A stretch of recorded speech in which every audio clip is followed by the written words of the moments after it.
இந்த காலத்துல நல்லதை சொல்றவங்களே நாட்டுல கொஞ்சம் பேர் தான்டா. அனைவருக்கும் அன்பான வணக்கம். நமது ஜுடிஷியல் அதாவது நீதித்துறையில ஒரு நல்ல வார்த்தை சொல்றாங்க. தாமதிக்கப்பட்ட தீர்ப்பு நீதி மறுக்கப்பட்ட நீதிக்கு சமம் அப்படின்னு சொல்லி சொல்றாங்க.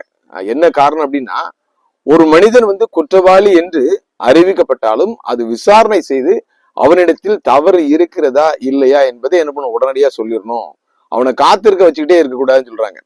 ஆனா இது சொன்னாலும், அதாவது நடைமுறையில இது இருக்குதான்னு சொன்னா இல்ல. இன்னைக்கும் பாத்தீங்கன்னா நீங்க நிறைய சிறைச்சாலைகள்ல போய் பாத்தீங்கன்னா ஏராளமான ஆயுள் கைதிகள், அது போல தண்டனை கைதிகள் பாத்தீங்கன்னா எதற்காக ஜெயில இருக்காங்கன்னு சொல்லி அவங்களுக்கே தெரியாது. சில சமயங்கள்ல காவல்துறை நண்பர்கள் என்ன பண்ணுவாங்கன்னா, சில வழக்குகள்ல தொடர்புடைய அந்த குற்றவாளிகள் கிடைக்காத பட்சத்துல நாள்தோறும் யாசகம் பெற்றுக்கொண்டு, அதாவது பிச்சை எடுத்துட்டு இருக்க இந்த ரோட்ல இருக்கவன என்ன பண்ணுவாங்க, கூட்டு ஏன் நீ பிச்சை எடுத்துட்டு இருக்க, உனக்கு நான் சாப்பாடு வாங்கி தரேன்னு சொல்லிட்டு ஒரு பிரியாணி வாங்கி கொடுத்து, ஏன் நீ 3 நேரம் உனக்கு சாப்பாடு வேணுமான்னு சொல்லி வான்னு கேட்டு, நான் சொல்றதை மட்டும் சொல்லு, உனக்கு என்ன பண்ணுவோம் 3 நேரம் சாப்பாடு கிடைக்குன்னு சொல்லி என்ன பண்ணுவாங்க, நீதிமன்றத்துல கொண்டு போய் நிப்பாட்டிடுவாங்க. அவனும் என்ன பண்ணுவான், நீதிமன்றத்துல செஞ்சியா, ஆமா செஞ்சியான்னு சொல்லுவான், என்ன பண்ணுவான், ஜெயிலுக்கு போட்டுருவாங்க. கடைசி வரைக்கும் பாத்தீங்கன்னா அவனுக்கு பிணையில் எடுப்பதுக்கு கூட ஆள் இருக்க மாட்டாங்க. சோ அதனால கடைசி வரைக்கும் என்ன பண்ணுவான், தான் என்ன குற்றம் செய்தேன் என்று தெரியாமலே என்ன பண்ணுவான், அந்த சிறைச்சாலைக்குள்ளே இறந்து போனவர்கள் ஏராளமானவர்கள் உண்டு. சோ அது போன்ற சம்பவங்கள் பாத்தீங்கன்னா நீதித்துறையில மட்டுமல்ல, நமது திருமண்டலத்திலும் நடந்து கொண்டிருக்கிறது என்பதற்காக தான் நான் இதை சொல்றேன்னா, குறிப்பாக பாத்தீங்கன்னா நேற்றைய தினம் தூத்துக்குடி ஆசிரியர் திருமண்டலத்துல நிறைய பேர்கள் 50 வயது கடந்த பிறகும் அப்பாயின்மெண்ட் வாங்கியிருக்காங்க. ரொம்ப மகிழ்ச்சியான சந்தோஷமான செய்தின்னு சொன்னேன். உண்மையிலே மகிழ்ச்சியான செய்தி தான்.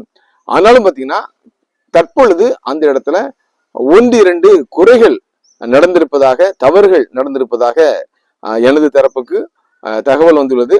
அந்த தகவல் பாத்தீங்கன்னா அனைவருக்கும் ஃபார்வர்ட் மெனி டைம்ஸ் அப்படிங்கிற ஆப்ஷன்ல எல்லாரும் பார்த்திருக்கீங்க.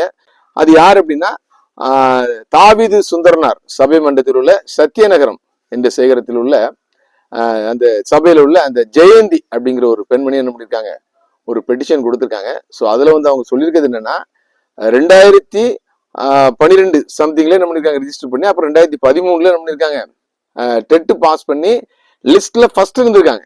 அந்த சத்தியநகரம் சபை மன்றத்துல ஃபர்ஸ்ட். அது போல பாத்தீங்கன்னா திருமண்டாலோட கிட்டத்தட்ட 6 வருஷமா என்ன பண்ணிருக்காங்க சீனியாரிட்டியில ஃபர்ஸ்ட் இருக்காங்க. ஆனா அவங்களுக்கு பாத்தீங்கன்னா இன்று வரைக்கும் வேலை கிடைக்கவில்லை. எதற்காகன்னு அவங்க கேட்டிருக்காங்க.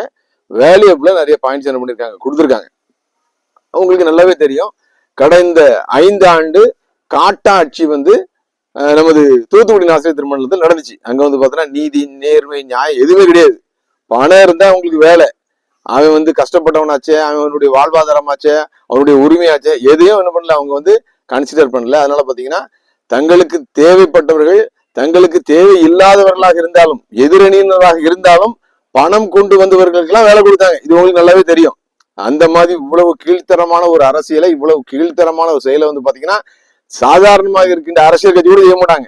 தனக்கு ஒரு தொண்டனா இருக்கணும் கொடுப்பாங்க. ஆனா எதிர்கட்சியில இருந்தவங்க என்ன பண்ணாங்க, காசு கொடுத்ததுனால வேலை கொடுத்தாங்க. அந்த அளவுக்கு ஒரு மோசமான நிர்வாகம், போன நிர்வாகம். அதனாலதான் இது துடை தெரியப்பட்டிருக்கார்கள்.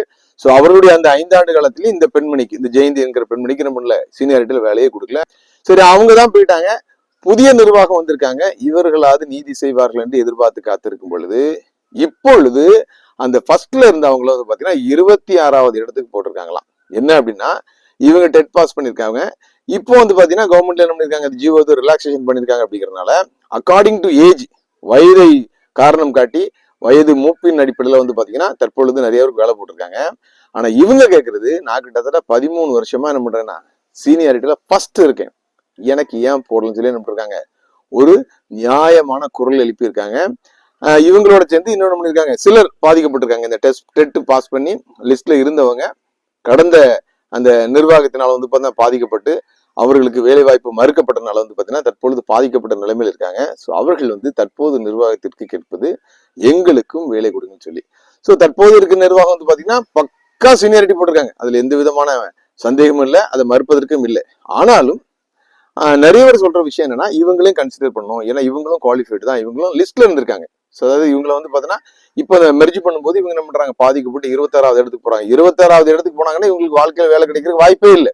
ஸோ அதனால அதாவது ஒரு பெர்சன்டேஜ் இப்போ அவங்களுக்கு பாத்தீங்கன்னா ஒரு 80% போட்டீங்கன்னா இவங்களுக்கு குறைஞ்சபட்சம் என்ன பண்ணும், ஒரு 20% என்ன பண்ணுங்க நீங்க போட்டு, ஒரு 4-5 பேர் தான் பாதிக்கப்பட்டிருக்கேன்னு சொல்றாங்க. அவர்களுக்கு போடும்படியாக அன்போடு கேட்டுக்கொள்கிறோம்.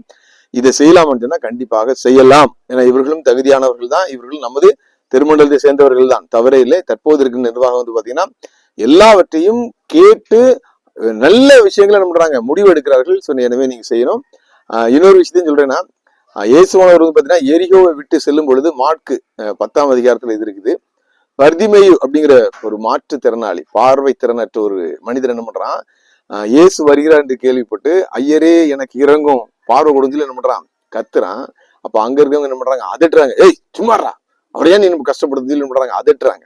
சோ அது போட்டுதான் இப்போ என்ன பண்றாங்க, இந்த சத்தியநகரத்தை சேர்ந்த இந்த பெண்மணிக்கு அங்க இருக்கிறவர்கள் மிரட்டல் விடுப்பதாக, எதிர்ப்பு கொடுப்பதாக என்ன பண்றோம், கேள்விப்படுறோம். அது தனக்கு வந்தாதான் தலைவலியும் வைத்த வழியோ தெரியும்னு சொல்லுவாங்க. சோ அது போல வந்து 13 வருஷம் இன்னைக்கு வேலை கிடைச்சிடும் நாளைக்கு வேலை கிடைச்சிடும் இருக்கிறவங்க தங்களுடைய நியாயமான கோரிக்கையை கூட வந்து பாத்தீங்கன்னா நிர்வாகத்துக்கு சொல்லக்கூடாது என்று அங்கு இருக்கிறவர்கள் மிரட்டுவதாக, அவர்களை வந்து பாத்தீங்கன்னா நீங்க அப்படி செய்யக்கூடாதுன்னு சொல்லுவதாக கேள்விப்படுறோம். அவர்களுக்கு உரிமை இருக்கு. எப்படி வந்து அந்த பர்திமேயு இயேசுவிடத்தில் சத்தம் போட்டு யார் என்ன சொன்னாலும் அதை பற்றி எனக்கு கவலை இல்லை, எனக்கு பார்வை வேண்டும் சொல்லி என்ன பண்றான், சத்தம் போடுறான். உண்மையிலே இயேசுவும் என்ன பண்றாங்க, திரும்பி பார்த்து அவனுக்கு பார்வையை கொடுக்குறாங்க. அதாவது கேட்கிறவனும் பெற்றுக்கொள்கிறான்னு சொல்லி வேத வசனம் அழகா சொல்லுது. ஸோ அதனாலதான் அந்த சகோதரி என்ன பண்ணிருக்காங்க, பெட்டிஷனா போட்டிருக்காங்க.